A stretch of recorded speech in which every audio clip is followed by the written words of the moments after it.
sacrifice that is carrying his daughter right there, talking about the sacrifice that public service takes on a family, especially a young family as he's got. But, you know, regardless of, I think, what political stripes you wear, the fact that you had somebody like him in Canadian politics, that you had somebody like him break historic ground, and really somebody who's living the promise of possibility in this country, right? Inspiring future generations. He talked about inspiring his two young children as well. But, you know, obviously a very difficult showing in his riding and difficult for him personally. There will be a lot of soul searching that comes from this. And people, history will decide whether, you know, how effective he was as a leader or not. But the fact that he played the game, the fact that he entered the race and was in it makes the country better, certainly. Yeah, definitely. I think to be fair, though, the outcome of this election also determined, you know, is a rendering on his leadership to a certain degree. Obviously, there were a number of other factors at play, but he made the decision to sign on to that agreement with the Liberals. That imparted a certain view of him and his party on a number of Canadians, and then you combine that with Donald Trump, and you're left with, you know, some upsets like the one you're looking at on the screen. We're lucky enough to have Tom Mulcair, the former leader of the NDP, in the room with us right now. Tom, I watched you watching that speech. You were glued to... Mesdames et messieurs, nous allons commencer dans 5 minutes. Veuillez s'il vous plaît prendre place. Ladies and gentlemen, we will get ready to start in 5 minutes. If you can please take your seats.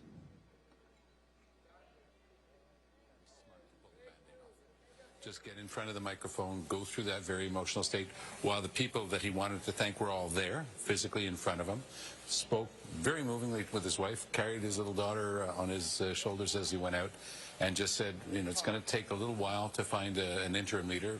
It's actually a relatively easy process in the NDP, mostly the caucus involved in that, and they'll live to fight another day. It's been very tough for him, this campaign. I think you mentioned one of the key things. I mentioned one before, which was the Conservative attacks on him that might have actually hurt the Conservatives because the NDP vote wasn't there and it all went over Liberal, or a good part of it. And the other part was difficult times, an enormously difficult thing to do when you've lost. Totally, yeah. And so I give him high praise for that. I wasn't certain he would resign tonight, but I did think he would resign. Yeah, given the outcome. Now, where, you know, I said earlier, where does the party go from here? Well, we still don't have a majority government here, and even if there are only somewhere between 8 and 12 New Democrats there, they may have a key role to play. And even if there's a small majority, they'll still have a key role to play in all those things that Jagmeet has talked about that are important to ordinary Canadians and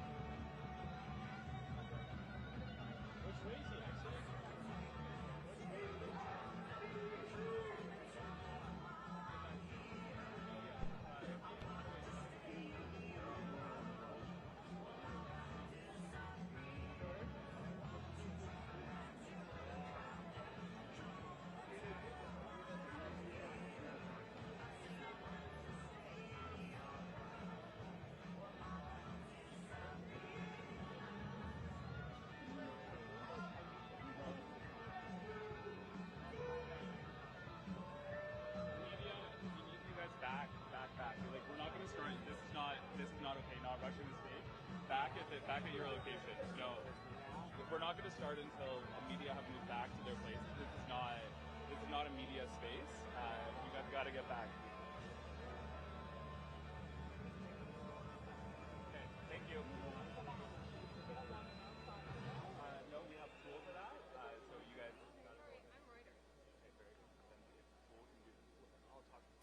Mesdames et messieurs, veuillez accueillir chaleureusement Anna Poilievre.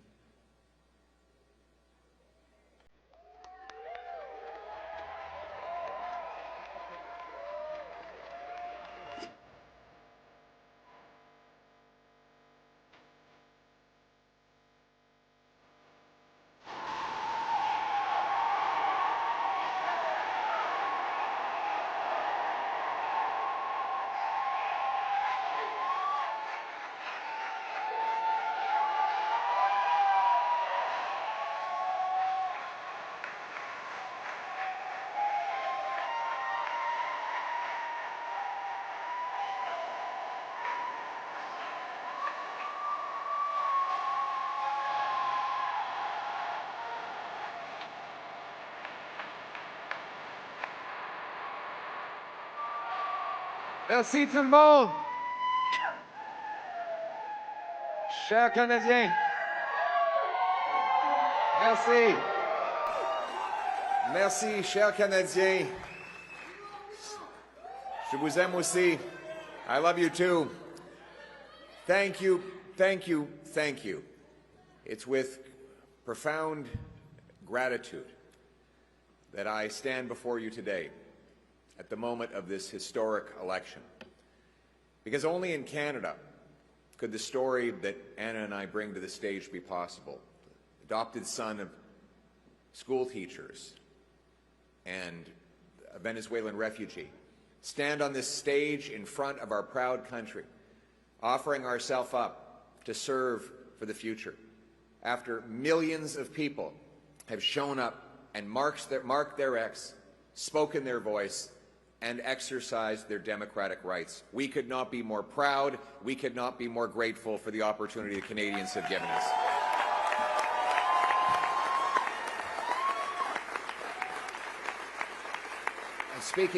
Speaking now of Anna, I want to take a moment to thank my incredible wife. She's been by my side. She's my rock. I love and cherish you and our little ones more than you'll ever know, and I could not have done any of this without you. Thank you so much. I love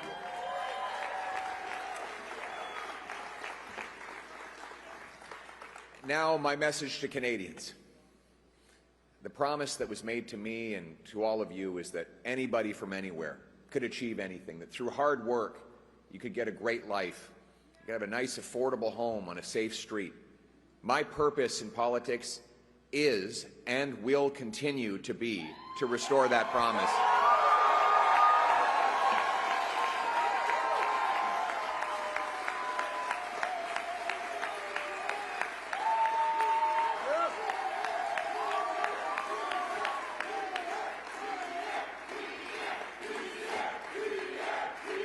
Thank you.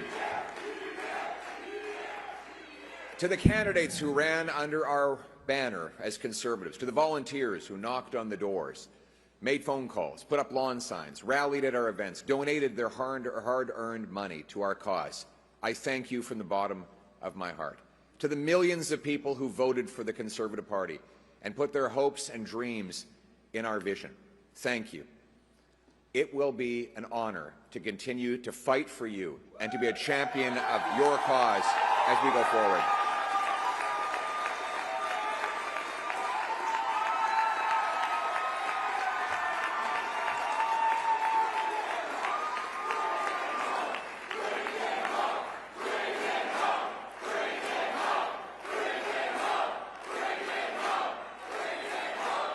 Ça serait un grand honneur de continuer de me battre pour vous, parce que c'est un honneur d'être votre voix, c'est un honneur de me battre pour les valeurs conservatrices pour lesquelles vous avez voté, et surtout, ça va être un honneur de continuer d'avancer la promesse du Canada, que chacun ici au Canada qui travaille fort peut avoir une belle vie et une belle maison abordable dans une communauté sécuritaire. C'est ça notre vision et on va le ramener chez nous. Merci beaucoup. To my fellow Conservatives, we have much to celebrate tonight. We've gained well over 20 seats. We got the highest share of vote our party has received since 1988. We denied the NDP and Liberals enough seats to form a coalition government, meaning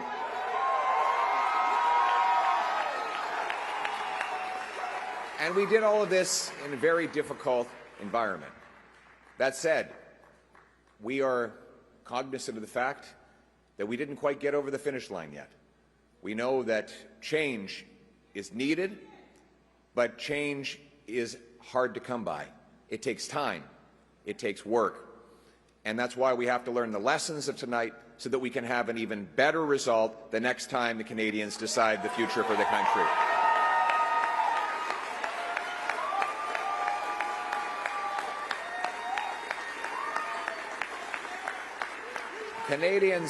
Canadians have opted for a razor-thin minority government, a virtual tie in the vote count. So I would like to congratulate Prime Minister Carney on leading this minority government. We'll have plenty of opportunity to debate and disagree, but tonight we come together as Canadians. We will do our job. Yes, we will do our job to hold the government to account. But first, we congratulate people from all political backgrounds on participating in the democratic process. And as I said, while we will do our constitutional duty of holding government to account and proposing better alternatives, we will always put Canada first as we stare down tariffs and other irresponsible threats from President Trump. Conservatives will work with the Prime Minister and all parties with the common goal of defending Canada's interests and getting a new trade deal that puts these tariffs behind us while protecting our sovereignty and the Canadian people.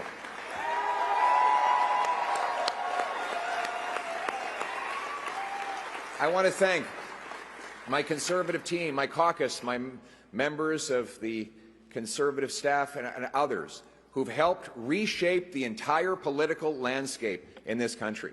Conservatives have achieved major breakthroughs tonight.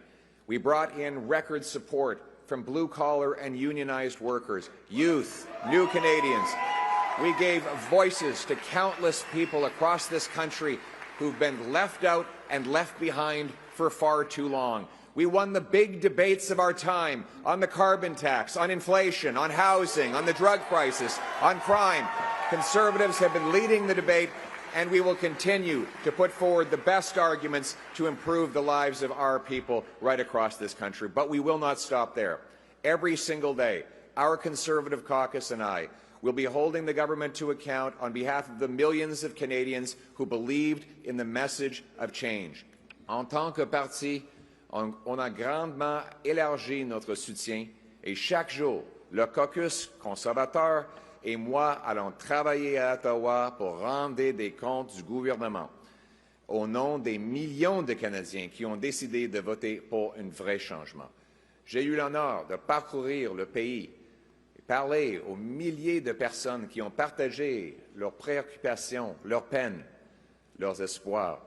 Everywhere I went, hard-working people took precious time out of their day to tell me about their struggles, their pain, their fears, but also their hopes and dreams.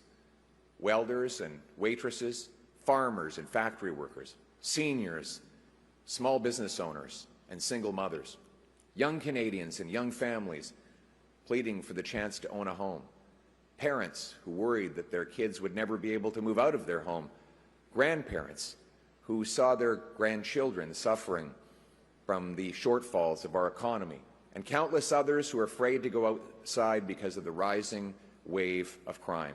All of these stories touched my heart and gave me inspiration to work towards something better. These people continue to need voices, and I will continue to fight for them every day, and every day we will never give up on fighting for the Canadian people.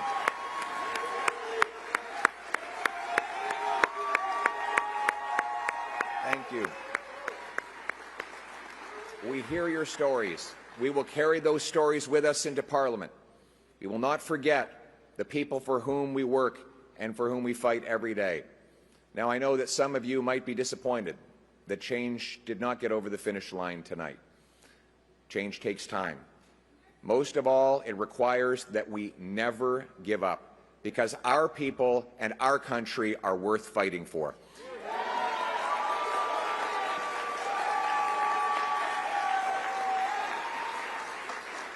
Je vous ai entendu et j'ai apporté vos histoires avec moi tout au long de cette campagne. Et vos histoires vont rester avec moi lorsque je me bats avec mon équipe conservatrice pour vous défendre et pour avancer vos intérêts. À ceux qui ont désespéré besoin de changement, je sais que vous êtes déçus. Le changement est difficile et ça prend du temps. Surtout, ça veut dire qu'on peut jamais lâcher. parce que notre pays et son peuple méritent qu'on se batte pour eux. I will never give up on fighting for everyone who stood with us today and the millions of people who voted for other parties. And so, my message tonight, for the single mother working 2 jobs but still has an empty fridge and an empty bank account, for the young people who despair at never being able to afford a home, for the seniors on fixed incomes whose savings are eroded by inflation and no longer feel safe in their local neighborhood parks, for those who are now living in fear and terror because of crime, for those worried about losing their jobs because of unacceptable tariffs from the United States of America, for all of those who feel left behind and forgotten, my message is one of hope. Change will take time, but we will fight for that change, and we will deliver that change, and we will never give up on fighting for the great Canadian promise that anyone from anywhere can achieve anything, that hard work gets you a great life in a beautiful house on a safe street protected by our brave troops under our proud flag. Canada first, Canada always. Let's bring it home. Thank you very much, Canada. Merci beaucoup, Canada.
Yeah, we fight.